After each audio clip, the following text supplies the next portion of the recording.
What if I told you that the most toxic person in your life isn't actually the problem?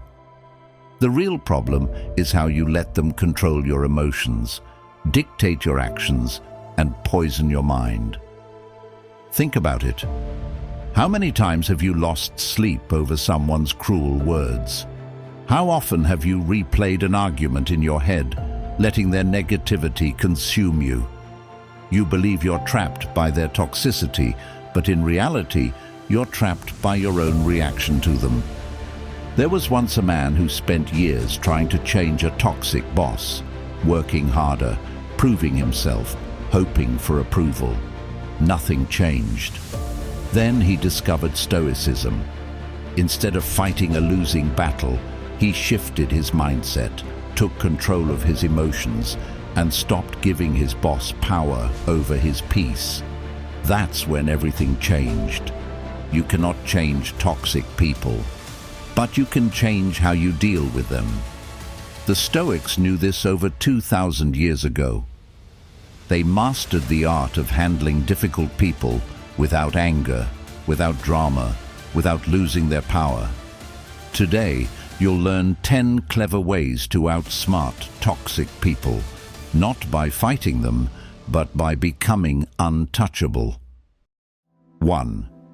You don't control them, you control yourself. The CEO sat in his office staring at his phone. Hundreds of comments flooded his social media, tearing him apart, distorting his words, painting him as the villain of a story he didn't write. A week ago, he had made a decision that not everyone agreed with, and now the online world had turned against him. His team was panicking, PR was scrambling, and yet he felt nothing but an eerie sense of calm. While others expected an emotional outburst, a defensive statement, or even an apology, he remained silent, not because he had nothing to say, but because he understood something that most people never realize. He couldn't control them, only himself. Marcus Aurelius, the Roman emperor and one of the greatest Stoic thinkers, knew this truth centuries ago.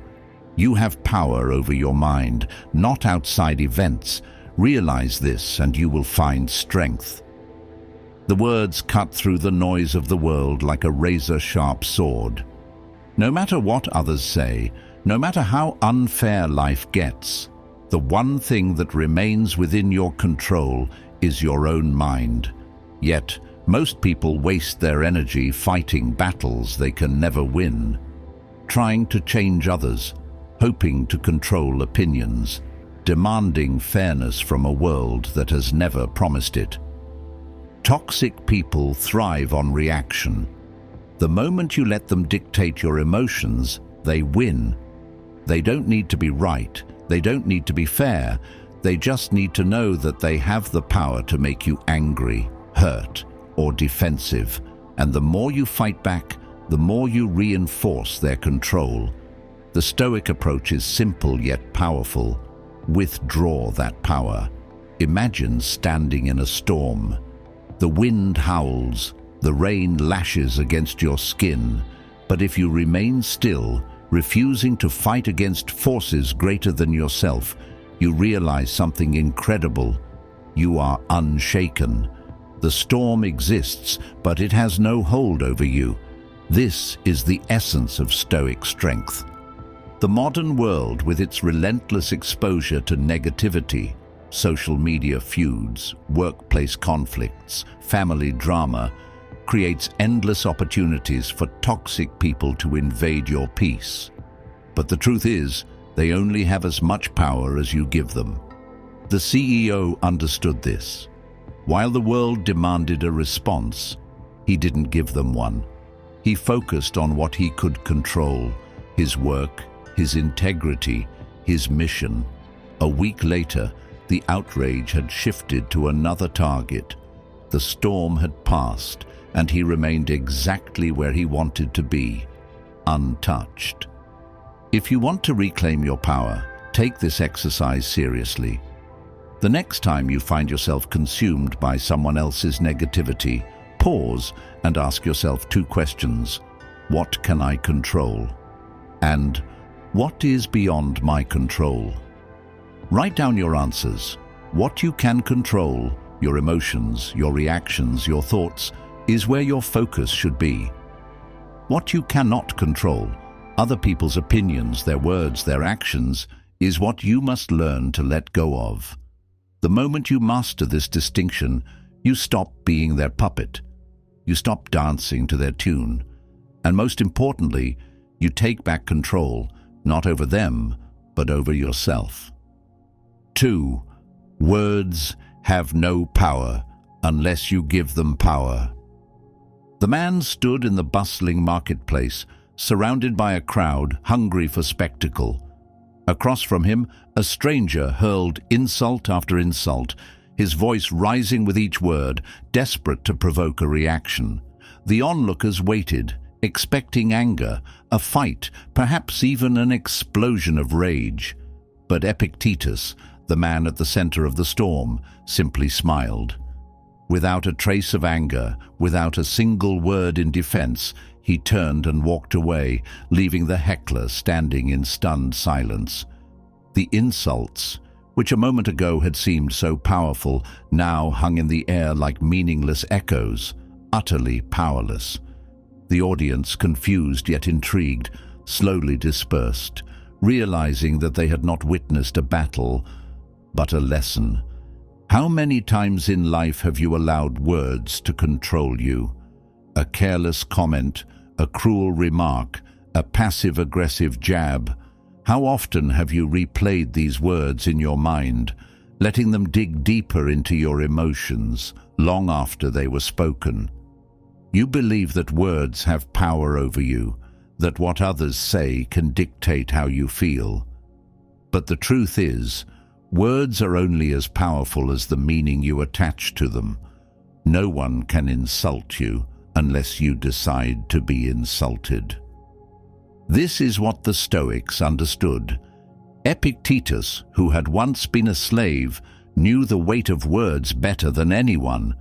He had been called every degrading name imaginable, treated as less than human, yet he refused to be broken, not because his tormentors stopped, but because he refused to give them power over his mind. He once said, "If someone succeeds in provoking you, realize that your mind is complicit in the provocation." That's the real secret. Insults do not hurt you. Your interpretation of them does. Most people live in constant reaction mode. A stranger on the internet leaves a hateful comment, and they immediately feel the urge to fire back. A co-worker makes a snide remark, and they carry the resentment all day. Someone mocks them, and they feel the need to prove themselves. They spend hours, days, even years mentally reliving words spoken in a fleeting moment. But what if you could be like Epictetus? What if you could hear an insult and let it pass through you like air? Imagine how much freedom that would bring. There is an old Stoic exercise that can change the way you respond to insults forever. The next time someone says something designed to provoke you, pause for 3 seconds. Do nothing, say nothing. Simply observe your own reaction without acting on it. In that pause, ask yourself, am I giving this power? Do I have to react? Does this insult actually change who I am? If the answer is no, and it always is, then walk away. You don't need to engage. You don't need to win. True victory is in not letting them pull you into the fight at all. The heckler in the marketplace had failed, not because he was out-argued, but because he never even got the reaction he craved. His words were a weapon without a target. The moment you realize that you decide what affects you, you become untouchable, not because the world is kind, but because you are in control. 3. Silence is your ultimate weapon. The Roman general stood before his men, unmoved.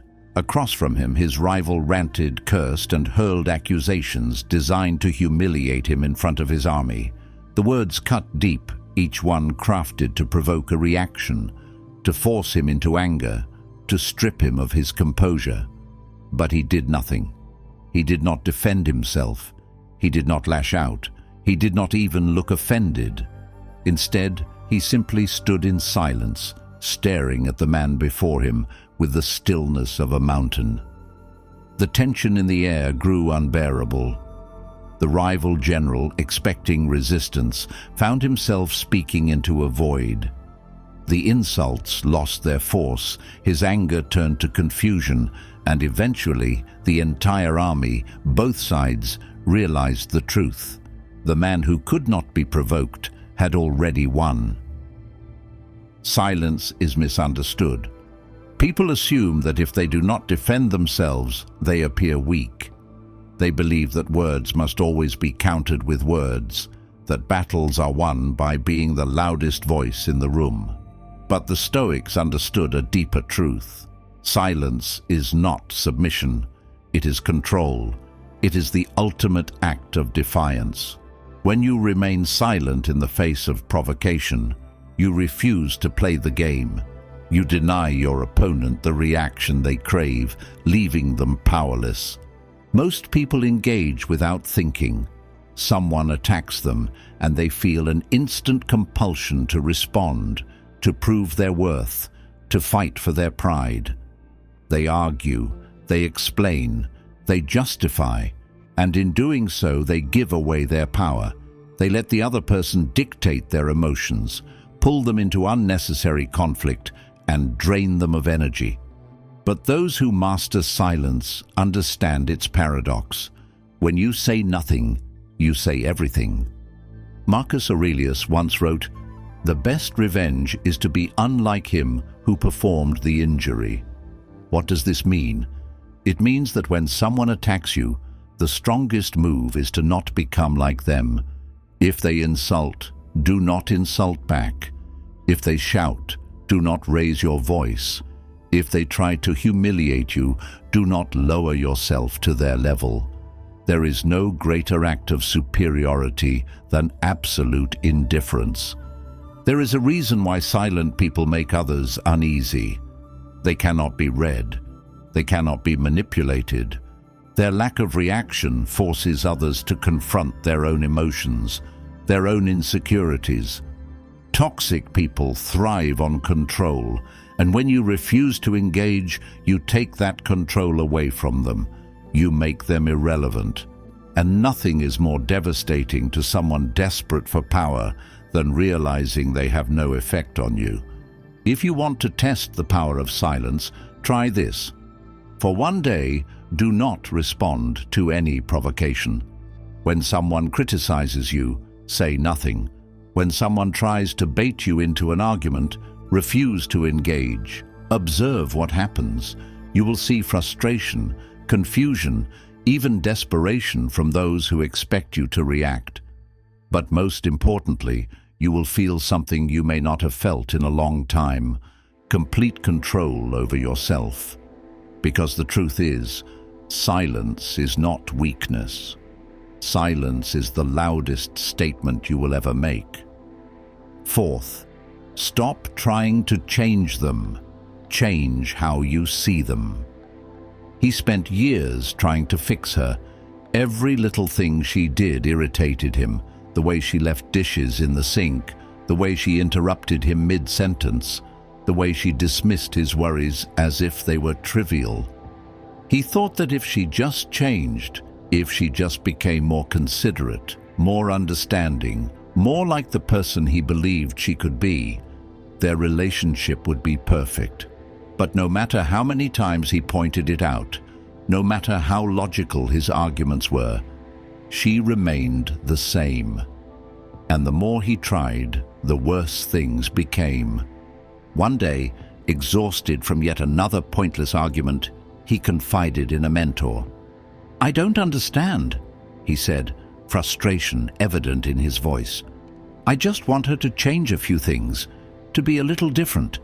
Why is it so hard?" The mentor smiled, as if he had heard this story 1,000 times before. "Because you are fighting a battle that was lost before it even began," he said. "She is who she is. The real question is, can you accept that? It was a revelation. He had spent years believing that happiness lay in changing her, but in reality, the solution had been with him all along, changing how he saw her.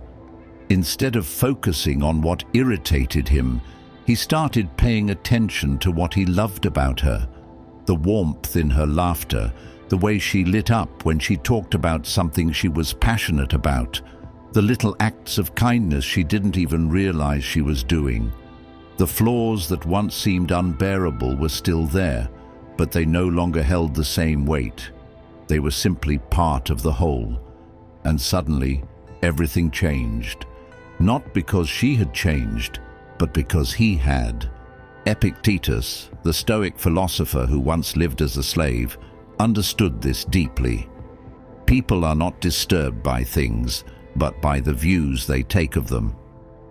We spend so much of our lives trying to mold others into what we want them to be, convinced that if only they would change, we would finally be at peace. We believe that the problem is them, when in reality, the problem is our own expectations.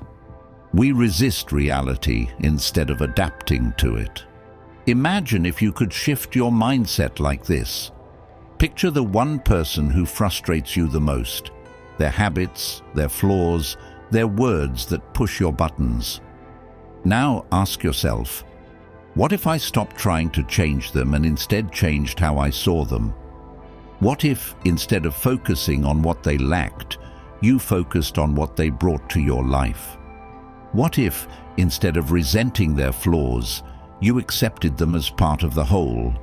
This doesn't mean tolerating abuse or staying in toxic situations, but it does mean recognizing that control is an illusion. There is a simple yet powerful exercise that can transform your relationships. Take a piece of paper and write down the one thing you most want to change in someone else.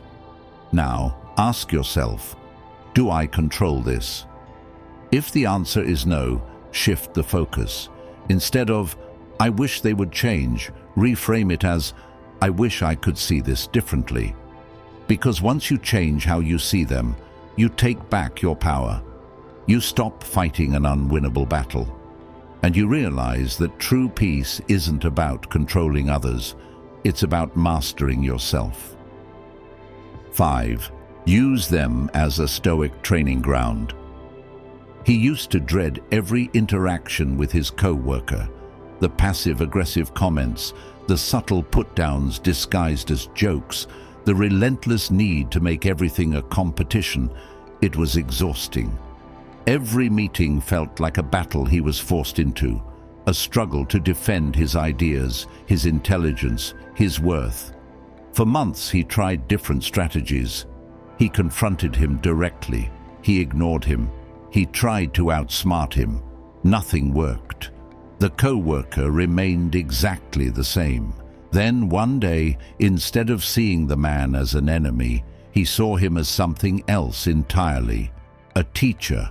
Seneca, one of the greatest Stoic philosophers, once wrote, "Difficulties strengthen the mind as labor does the body."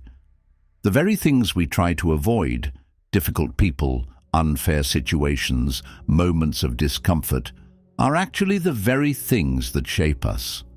What if, instead of seeing toxic people as obstacles, you saw them as training partners?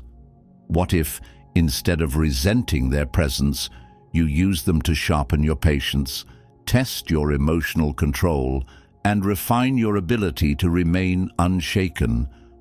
This mindset shift changes everything. The co-worker's insults were no longer personal attacks, but practice in remaining calm under pressure. His attempts at manipulation became opportunities to exercise awareness and control. Every situation became a test, a chance to practice Stoicism in real time, in the chaos of life, rather than just reading about it in books. And the best part, the co-worker never even knew he was being used for something greater. The ancient Stoics understood that life will always throw difficult people in our path. We cannot escape them, but we can use them. The impatient boss, the demanding client, the friend who constantly complains. These people are your training ground. They are the weights you lift to strengthen your mind. They are the cold showers that build your resilience. They are the teachers who don't even realize they're teaching. If you want to master this, try this exercise. For the next 24 hours, every time someone irritates you, instead of reacting with frustration, pause and think, this is training. Picture yourself as an athlete in the gym. Every difficult person is another weight added to your barbell. The more challenging the interaction, the stronger you become. When you do this, you no longer feel drained by these encounters.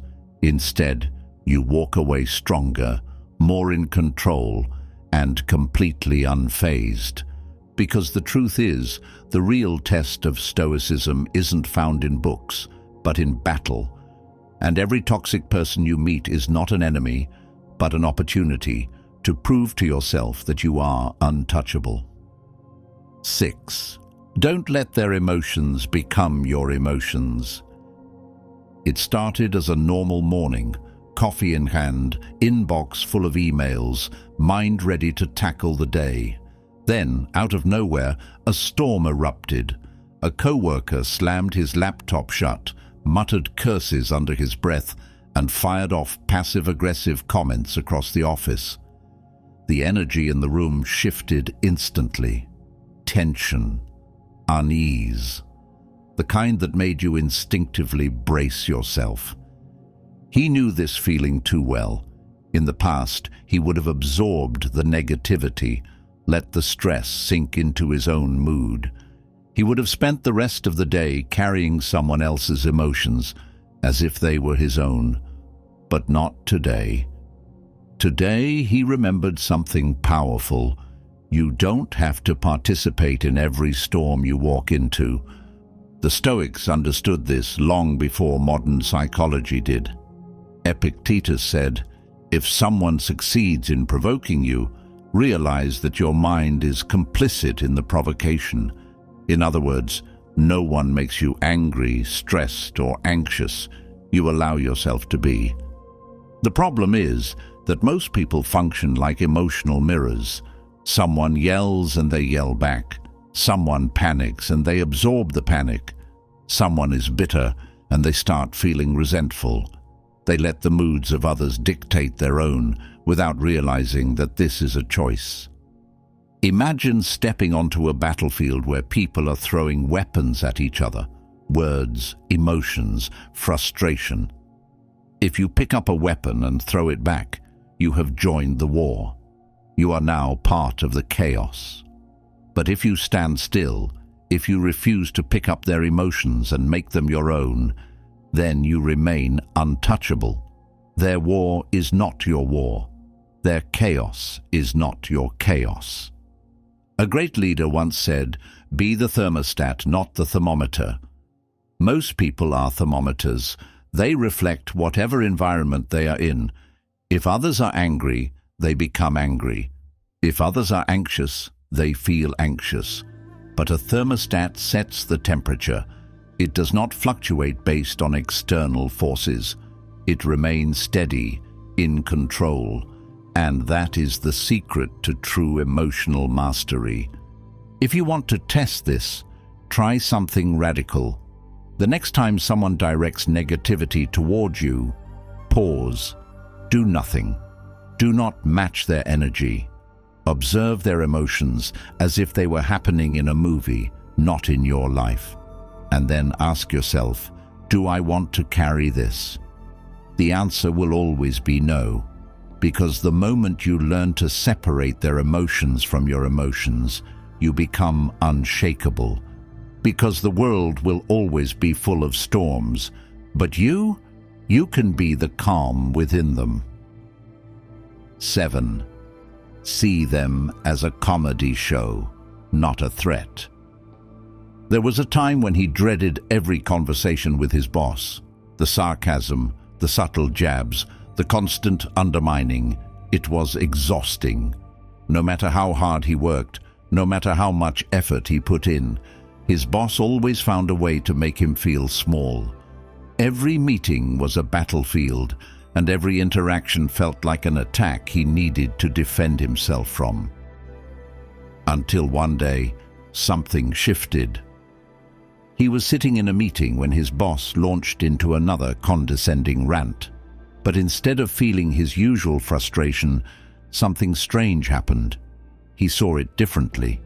The exaggerated hand gestures, the smug expressions, the predictable complaints, it all felt ridiculous. It was like watching a bad sitcom where the villain was desperately trying too hard. And for the first time, he didn't feel attacked. He felt entertained. He almost laughed. The power dynamic had flipped completely. His boss hadn't changed. The words were the same. The tone was the same. But his perception had changed, and that was everything. Seneca once said, "We suffer more in imagination than in reality." The truth is, toxic people have as much power as we give them. We inflate them in our minds, treating them as if they hold some immense authority over our emotions. But what if, instead of seeing them as threats, we saw them as caricatures of themselves? What if we stripped away their illusion of power and recognized them for what they really are? Flawed, insecure people acting out predictable roles in a low-budget drama. There is a reason why comedians thrive on making fun of difficult people. The moment you make something laughable, it loses its grip over you. It becomes absurd rather than intimidating. If a character in a comedy show behaved like your toxic co-worker or relative, you wouldn't be angry. You'd be entertained by how ridiculous they are. So why not apply the same lens to real life? Try this for one day. Every time someone negative speaks to you, mentally place them in a comedy skit.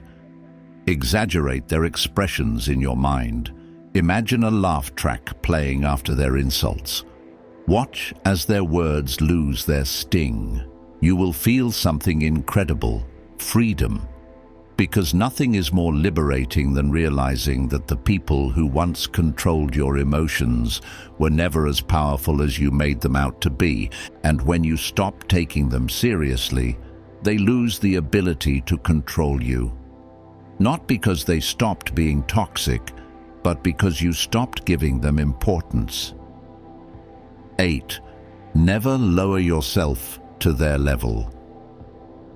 The insult came out of nowhere, sharp, personal, designed to wound. The room fell silent, waiting for his reaction. Eyes locked onto him, anticipating the moment he would snap back, retaliate, defend himself. But he didn't. He looked at his attacker, not with anger, not with resentment, but with something else entirely. Indifference. He didn't flinch, didn't engage, didn't lower himself to their level. And in that moment, something incredible happened. The power shifted.